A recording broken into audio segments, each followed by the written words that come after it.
Back in college, my junior year, we lived in a suite on campus. There were 4 dorm rooms in this suite. It was half of my friend group in the suite, and we all shared a common room and a small kitchenette. Our friend Cody, who was originally in the suite with us, ended up moving off campus to an apartment with his friend, so the school automatically assigned us a replacement, unfortunately. It was this kid named Rodney. He seemed normal enough. He had blonde short hair, a patchy light beard, almost non-existent eyebrows, and he was really tall. Medium build, but like 6'4". He was in the far corner of the suite, next to my room. We each had our own room, so there was 4 of us in the suite. Rodney seemed to keep to himself the first few days, until one day, I came back from class and he was sitting in the living room. He said he had to tell me something, and then told me he has parasomnia, which was the reason he was transferred from his previous dorm. I didn't know what that was, until he explained that it's a sleep disorder that may cause him to talk or yell in his sleep due to night terrors, and he just wanted everyone in the suite to be aware of it so that we wouldn't feel uncomfortable. But to tell you the truth, that being the first real conversation I had with the guy made me more uncomfortable than anything. I was hoping I'd get to know him on a more personal level, not find out he has a sleeping disorder. I also didn't entirely get why he thought it was necessary to tell me that.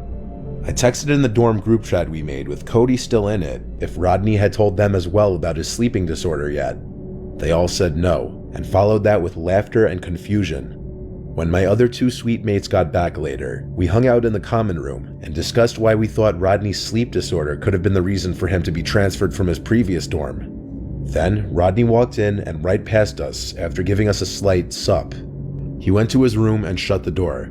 We had the TV on loud, so we whispered amongst ourselves about him. That night, I heard a knock at my door in the middle of the night. I asked who it was, to no reply. I ignored it, and I thought to myself, what if it was Rodney? The next day, I asked my friends if either of them knocked on my door last night, and they both texted me saying no. Cody was having a great laugh from all of this. I was already freaked out and was hoping this wouldn't be a regular thing because it was disturbing already. A few nights later, it got worse. It was the middle of the night. I had already woken up, checked my phone, and saw 2 a.m. I heard footsteps outside in the little hallway of the common area, and again, a knock at my door. I didn't answer this time. I knew it was Rodney, and he was starting to freak me out. He clearly was a heavy sleepwalker. I texted the group chat again right then and there at 2 a.m., telling them it just happened again. They didn't respond until morning time, saying they didn't hear anything. It must have been because Rodney's room was right next to mine. That day, I knocked on Rodney's door and asked him if it had been him knocking on my door in the middle of the night. He told me he had no recollection of doing so, but then apologized because he didn't mention that part of his parasomnia is sleepwalking. He told me it was completely harmless and to not worry, but I didn't exactly view it as completely harmless if it was waking me up in the middle of the night, freaking me out. A certain amount of time passed that I can't remember, probably less than 4 days. There hadn't been any other random middle-of-the-night knocks on the door, which I was happy about. But this story wouldn't be told if something else didn't happen. I woke up to noise in my room.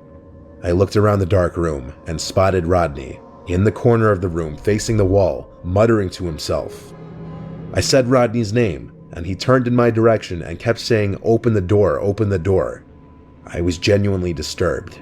He looked in my direction, but it didn't seem like he was looking at me. Rather through me.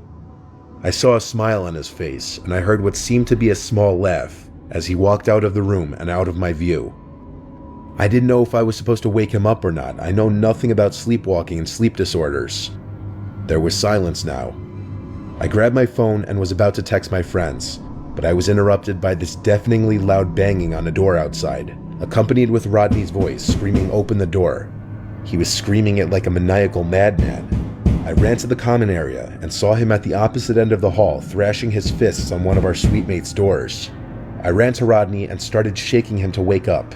My 2 friends came out of their rooms to the commotion as well, and we all started to shake Rodney until he stopped, looked at all 3 of us, and with this blank look on his face, said, "I'm sorry guys," and walked to his room and shut the door.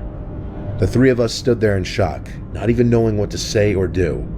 A neighboring room must have called campus police because they showed up at our door.